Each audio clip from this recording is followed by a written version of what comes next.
गांठ बांध ले साधक कि स्वप्न में भी कभी किसी को अपना न मान ले कि ये मेरा प्रिय है, नहीं तो वही तुम्हारे जीवन का घातक चिंतन वाला बन जाएगा, तुम्हारे चिंतन में बाधा पहुंचा देगा। ये माया पहले झुक के आती है, क्योंकि अगर सीधे युद्ध का चैलेंज दे के आवे तो साधक कभी परास्त ही नहीं हो सकता, क्योंकि भगवत पार्षद है। साधक जब मारा गया तो दया में मारा गया। इन शब्दों को बहुत ध्यान से सुनना। ये सत्संग है भगवत प्राप्ति के लिए, चाहे गृहस्थ साधक हो या विरक्त साधक।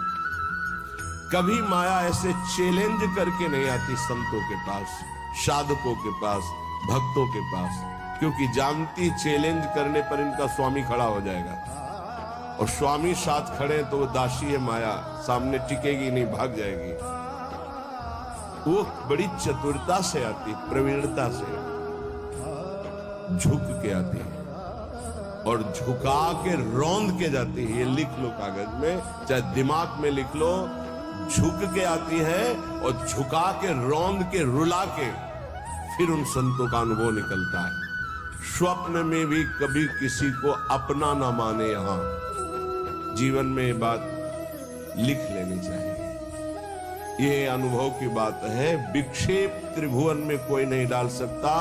विक्षेप वही डाल सकता है जिसको अपना माना है, बस। वो चाहे वस्तु हो, चाहे व्यक्ति हो, चाहे स्थान हो, जिसे अपना मान लोगे वही तुम्हारे भगवत चिंतन में बाधा खड़ी कर सकता है, अन्यथा किसी की ताकत ही नहीं है। और हम अपना कब किसको मानते हैं? जब कोई झुक के रो के आता है तो दया से द्रवित होकर के जे भी उसे स्वीकार करता है उसकी दया का दुरुपयोग करके रौंदते रौंदते उसे भगवत विमुक्त करने की पूरी चेष्टा की। ये माया है। इसलिए असंगो हम पुरुषः, जिसने ये ब्रह्म सूत्र अपने जीवन में धारण किया, ये हम बहुत चूक की बात बता रहे हैं। दया बिना साधु कसाई, दया करी तो आफत आई। जीवन में ये अनुभव की बात बता रहा हूं। जब कभी चूक हुई है तो दया के कारण हुई है, और जब कभी कोई विघ्न साधना में पड़ता है तो साधु की दया उसे फंसाती है। इसलिए वो दया जो हमारे प्रभु के चिंतन में बाधा पहुंचा दे, कभी नहीं। दया दूर से करनी चाहिए। उपदेश कर दे भगवान नाम वाणी लीला का और छोड़ दे। पर होता क्या है, ये समर्थों को उपदेश दिया जाता है। जिनको अपने बल से उठाकर भगवत प्राप्ति करानी होती है उनको उपदेश नहीं दिया जाता, उनको गोद में लेके चला जाता है। पर ऐसे गोद में लेकर चलने के लिए चाहे अपनी दुर्गति हो जाए पर उनकी दुर्गति ना होने पावे, ऐसा स्वभाव संतों का, तो उनको दुख भोगना पड़ता है। यद्यपि उनकी महानता है पर उनको दुख भोगना पड़ता है। ये संसार उनको रुलाता है, ये संसार उनको पीटता है, ये संसार उनको मारता है, संसार उनके शरीर को नष्ट कर देता है। कितने उदाहरण। अगर साधक निर्विघ्न परमात्मानंद में स्थित होना है तो दया किस पे करनी है? किसी पे नहीं। क्यों? क्योंकि सब भगवान का स्वरूप है। हम खुद दया के पात्र हैं। सब हम पर दया करें, हाथ जोड़ के त्रणादपि सुनिचेन तो निकल जाओगे। और अगर गुरु बने दया करके परम पद प्राप्ति कराने के लिए, तो उदारता है कि उसका स्वभाव है। पर रो के यहां से जाना पड़ेगा, पिट के यहां से जाना पड़ेगा, और नाना प्रकार के प्रहार को सह के जाना पड़ेगा। ये बहुत आंतरिक बात कह रहा हूं, अगर समझ पाओ तो समझ लेना, नहीं आगे माया समझा देगी आपको। सिर्फ अपनी बात मनानी, उसकी बात नहीं माननी। सिर्फ अपनी निष्ठा में रहना है, उसकी तरफ झुकना नहीं, तो बात बन जाएगी, अन्यथा नहीं। अगर ये रहा कि मुझे अपनी बात बनाने के लिए मुझे इसकी बात माननी, तो ध्यान रखना जीवन भर पछताना पड़ेगा, जीवन भर रोना पड़ेगा, और उसका कल्याण हो कि नहीं फिर संशय हो जाएगा। क्योंकि श्रद्धा शासन से प्रकट होती है, दुलार से नहीं। श्रद्धा कभी किसी की सुरक्षित रखनी है, उसकी श्रद्धा बढ़ानी है, तो कभी किसी को दुलार ना करे, ये गांठ बांध ले। आप इस भाषा को नहीं समझ पाएंगे, लेकिन इसको मान लोगे तो जीत जाओगे माया पर। संतों के अनुभव सुने जाते हैं, वो किसी राग द्वेष से युक्त नहीं होते, वो परमात्मा साक्षात्कार कराने वाले होते हैं। कभी भी साधक को, संत को, उपदेशक को दया करके, द्रवित होकर, अपने सिद्धांत का त्याग करके उसको सुधारने के लिए कभी न झुके। अगर अपने सिद्धांत से उसका उद्धार होता है तो ठीक है, अपने सिद्धांत को त्याग दिया तो जीवन भर पश्चाताप रहेगा और सामने वाले का उद्धार नहीं हो सकता। ये खूब सूक्ष्मता से रात रात भर भगवत चिंतन करके उसका अनुभव कि उपासक की ये गलती हो जाती है।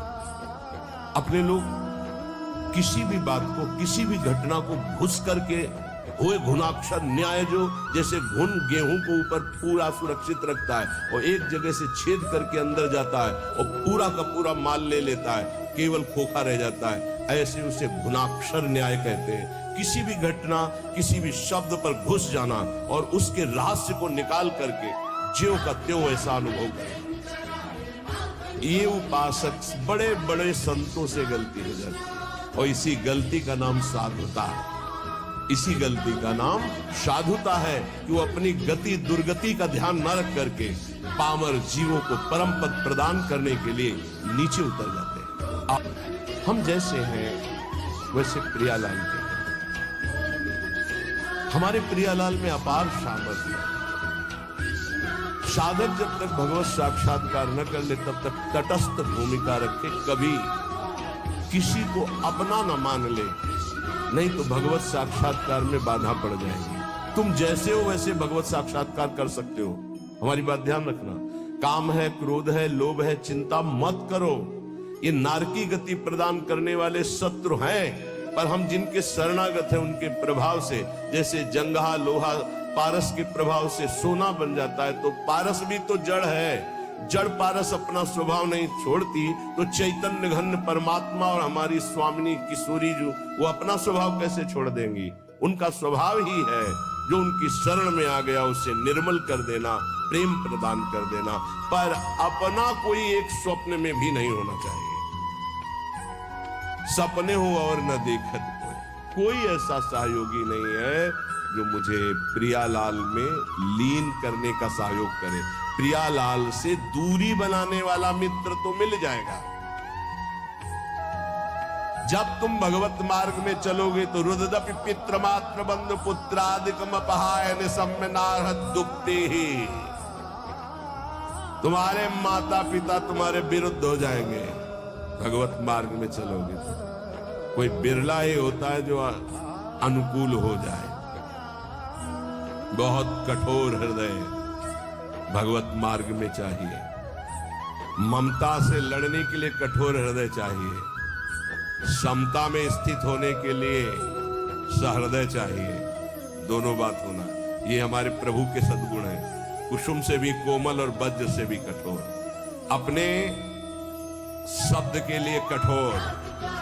तो ये अपनापन जहां प्रभु में समर्पित हुआ तो सहृदय, इसको समेटो अपनेपन को। रुददपि पित्र मात्र, रुददपि, यदि वो रो रहे हैं या ऐसी युक्तियां पेश कर रहे हैं, उपासक को चाहिए इस जाल में न फंसे। महाप्रभु चैतन्य देव, बड़े बड़े आद्य गुरु भगवान शंकराचार्य, बड़े बड़े महापुरुषों के जीवन चरित्रों में देख पाया गया कि केवल वही घर में थे, केवल वही, लेकिन प्रभु के विधान को मानकर मंगल में संन्यास धर्म का अवलंबन लेकर छोड़। सची माता ने तो ये भी कहा था कि बेटा पानी की तो बात जाने दो, अगर हम मरना चाहें तो कोई जहर देने वाला नहीं। विष्णु प्रिया तो अभी नवीन बालिका है और मैं वयोवृद्धा हूं और जानते हो तुम्हारे सिवा कोई है। तो उनका माँ श्री कृष्ण मुझे प्रेरित कर रहे हैं, मैं रुक नहीं सकता, आपको अनुमति देना होगा। ऐसे ही भगवान शंकराचार्य ने कहा, मां भगवान शंकर प्रेरणा कर रहे हैं, मुझे संन्यास लेना ही होगा। तो उनका बेटा मेरा तो कोई नहीं है, ना कोई और पुत्र है, ना तेरे पिता है, कोई नहीं है और केवल तू ही है। तो उनका मां बिना अनुमति के संन्यास लिया नहीं जाता और आपकी अनुमति अनिवार्य है, तो क्या आप मुझे अनुमति नहीं देंगे? तो बेटा कैसे दे सकते हैं? तो चलो मां गंगा स्नान गए, तो वो तो महायोगी थे, मगरमच्छ प्रकट कर दिया। बोले मां मुझे मगरमच्छ खा रहा है। अरे बोले बेटा मैं वृद्धा हूं, कैसे बचा सकती हूँ? बोले सन्यास की अनुमति देंगे, कह दो सन्यास। बोले बेटा मगरमच्छ से तो अच्छा है तुम जिंदा रहो, सन्यास ले लो। अनुमति दी, मगरमच्छ का ध्यान हो गया। तो उनका बेटा अंतिम संस्कार करने वाले तो तुम ही हो, तो उनका मां वचन देता हूं कहीं भी होऊंगा और सुनूंगा कि माँ का शरीर पूरा हो रहा है तो अंतिम संस्कार मैं करूंगा। आकर के दंड रख करके शिष्य को दे करके भगवान शंकराचार्य ने माँ का संस्कार किया। रुददपि पित्र मात्र बंधु पुत्रादिकम अपहाय निशम्य नारद। ये कोई युक्ति तुम्हें भगवान मार्ग से विमुख न कर पाए। बड़े प्रलोभन, बड़े भय, कमर कस के चलना इस मार्ग में। श्रीपाद कह रहे यदि परम कठोरताम दधानो द्रुत मवलोके कृष्ण केलि कुंजम। हृदय परम कठोरताम, इस मार्ग में चलने वाले को हृदय को बहुत कठोर रखना पड़ता है। और कठोर ऐसा जैसे नारियल, अंदर एकदम कोमल, बाहर एकदम कठोर।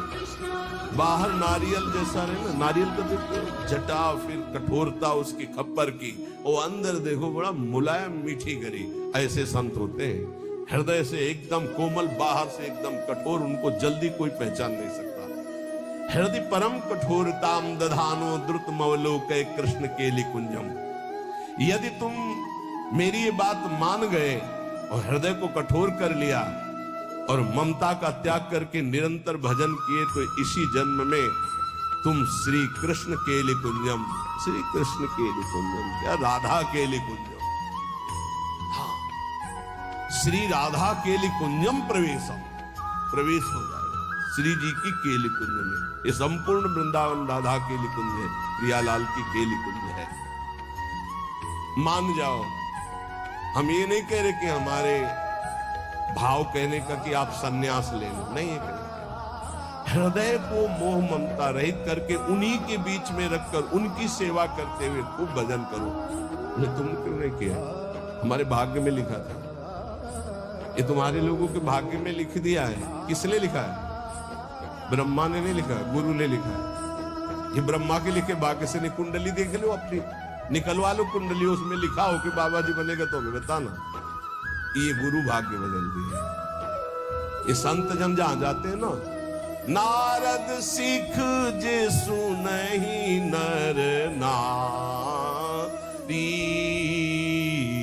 अवसि भवन तजी होहि भिखार। संतों को भिक्षा देने का मतलब जानते हो? संचित कर्म, क्रियमाण कर्म सबका नाश और महाभागवत पदवी प्रदान करना।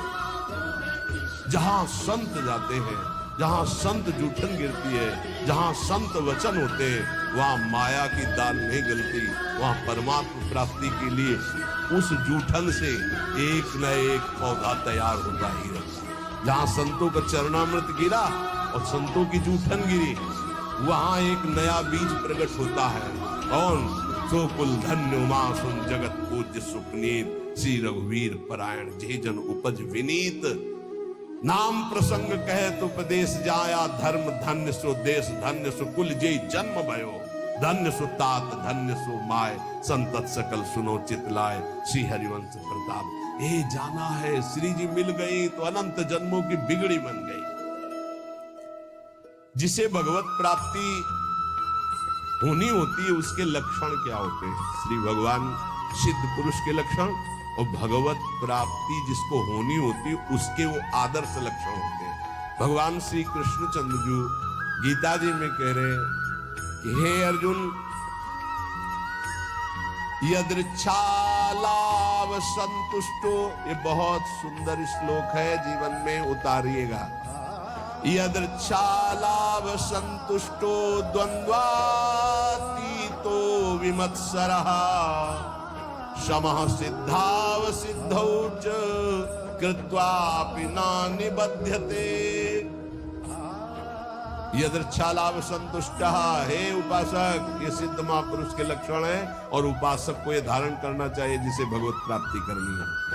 यदृच्छालाभ संतुष्टः, हम जो साधना कर रहे हैं, चाहे गृहस्थ धर्म से युक्त होकर चाहे विरक्त धर्म से युक्त होकर, यदृच्छालाभ संतुष्टो, अब भगवान की इच्छा से सुख दुखे समय कृत्वा लाभालाभो जया जयो, जय हो या पराजय, लाभ हो या हानि, सुख हो या दुख, संतुष्टाय इनके नुआ, मुझे संतुष्ट रहना, प्रसन्न रहना है, सुख और दुख में, लाभ और हानि में, और जय और पराजय में। ये हमारी साधना की कसौटी है।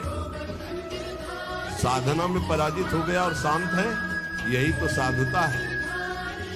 यदृच्छालाभ संतुष्टो, हम फल प्राप्ति का उद्देश्य रख करके अगर साधना करेंगे तो हम विक्षेप को प्राप्त हो जाएंगे। ध्यान देना, हमको समता पर ध्यान देना है,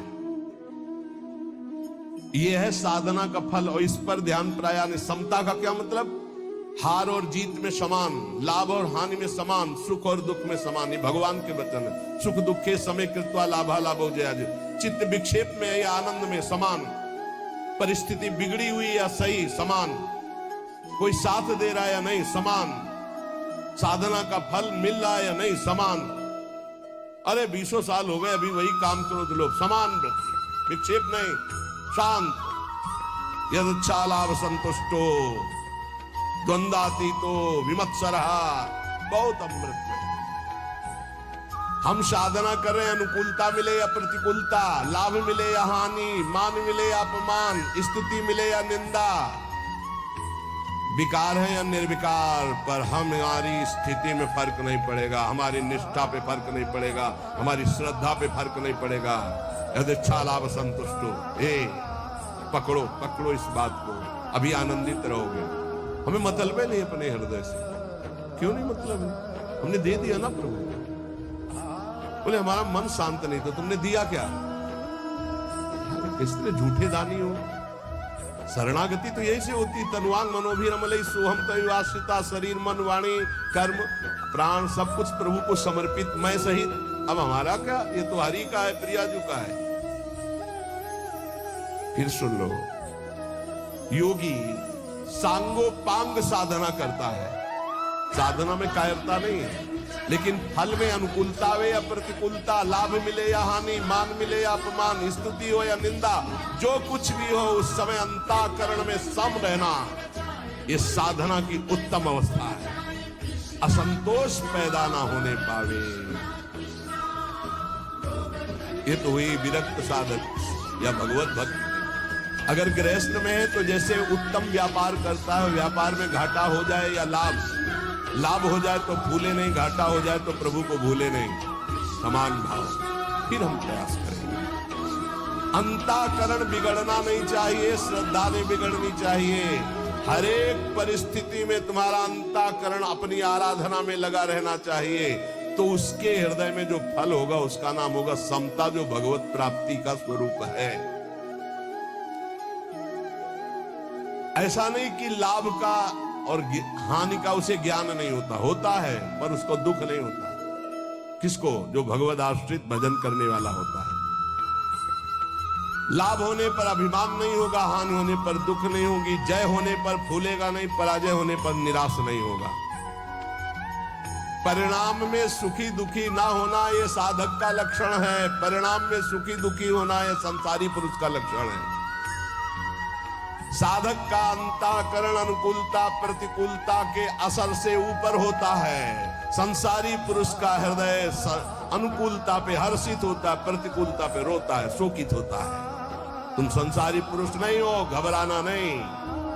क्योंकि तुम साधक हो, भगवान के शरणागत हो, अंतःकरण में तुम्हारे ऊपर कोई प्रभाव नहीं पड़ना चाहिए अनुकूलता या प्रतिकूलता का। ये कब? जब पापाचरण नहीं होंगे तब। पापाचरण होंगे तो केवल बातें सुनोगे, इसका प्रभाव पड़ेगा। यदृच्छा लाभ संतुष्टा, जैसे प्रभु तुम्हें रख रहे, जोई जोई प्यारो करे, सोई मुई भावे। देख लो, प्यारे हराना चाहते तो हम जीतना क्यों चाहें? हम राजी है। प्यारे दुख में रखना चाहते तो हम सुखी क्यों होना चाहें? हमें दुख वो सुख से भी बढ़कर है जो हमारे प्यारे हैं। बने तो रघुबरते बने, बिगड़े तो भरपूर। हम उस बिगड़ने पर भी सुखी हैं क्योंकि प्रभु के विधान से उड़ा, मैंने थोड़ी सोचा है। यदि इच्छा लाभ संतुष्टा, पहला बैठा लो, किसी भी स्थिति में विचलित नहीं होना, किसी भी स्थिति में नहीं, ऐसा नहीं होगा। लाभ हो या हानि हो, अनुकूलता हो या प्रतिकूलता हो, मान हो या अपमान हो, निंदा हो या स्थिति हो, समान भाव रख के तब माना जाएगा इष्ट प्रेम या गुरु प्रेम। जोई जोई प्यारो करे, सोई मोई भावे। ये कोई सरल भाव नहीं है। प्यारे ने कैंसर दे दिया, भावे गाओ, जोई जोई प्यारो करे, सोई मोई भावे। अनुकूलता में तो सब गाते, जोई जोई प्यारो करे, सोई मोई। प्रतिकूलता में गाओ, जोई जोई प्यारो करे, सोई मोई। आगे कह रहे द्वंदाती तो विमत्सरहा, जो भगवान का भक्त होता है उस पर किसी भी द्वंद का प्रभाव नहीं पड़ता, सिद्ध महापुरुष पर। पूज्यपाद श्री उड़िया बाबा जी महाराज प्रभुदत्त ब्रह्मचारी जी ने बहुत बड़ा संत संगोष्ठी रखी थी, जिसमें हरि बाबा और उड़िया बाबा भी पधारे थे। तो उस समय एक सन्यासी भारत में यश प्राप्त किए हुए थे, उनके गुरुजन। सिद्ध महापुरुषों की स्वाभाविक यश कीर्ति होती रहती है, तो उससे जो भगवत तत्व के ज्ञान होना और भगवत तत्व का बोध होना, इसमें अंतर होता है। तो भगवत तत्व के ज्ञानी थे वो, पर भगवत तत्व बोध संपन्न महापुरुष उड़िया बाबा थे।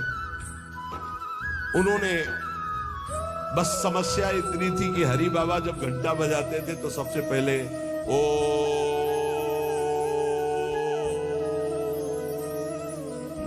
नाद करवाते। तो इसका विरोध हुआ कि ये केवल अमुक ही बोल सकते हैं, हर वर्ण के नहीं बोल सकते हैं।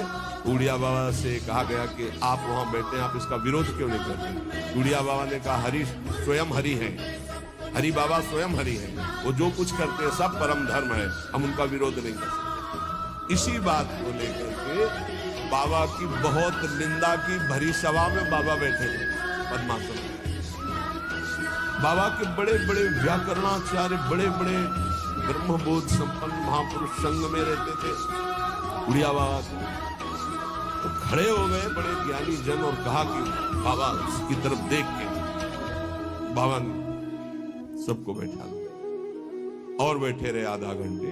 खूब वो माइक मिल गया था तो खूब फराटेदार श्लोक और बार बार उड़िया बाबा का नाम ले लेकर उड़िया बाबा की निंदा, और कोई निंदा के चांस नहीं थे इसी व्यवहार।